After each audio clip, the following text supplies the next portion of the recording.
Selamün aleyküm arkadaşlar, Kuruluş Osman'ın yeni bir analiz videosuna hoş geldiniz arkadaşlar. Bu videomuzda Kuruluş Osman'ın bir sonraki bölümü ile ilgili olaylardan bahsedeceğiz. Bu yüzden videoya başlamadan önce bu kanalda yeniyseniz lütfen abone olun, kanalımızda gelecek tüm videolarımızdan haberler ilk önce size ulaşabilir.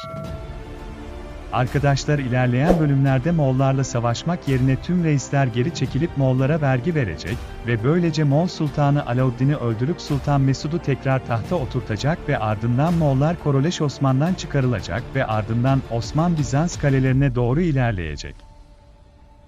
Osman önce Anagöl Kalesi'ni geri alacak, sonra geri kalan kaleleri fethedecek arkadaşlar. Bu konudaki fikriniz nedir? Mutlaka yorum kutusunda anlatacağım. Bir sonraki videomda görüşmek üzere. Allah hafız için.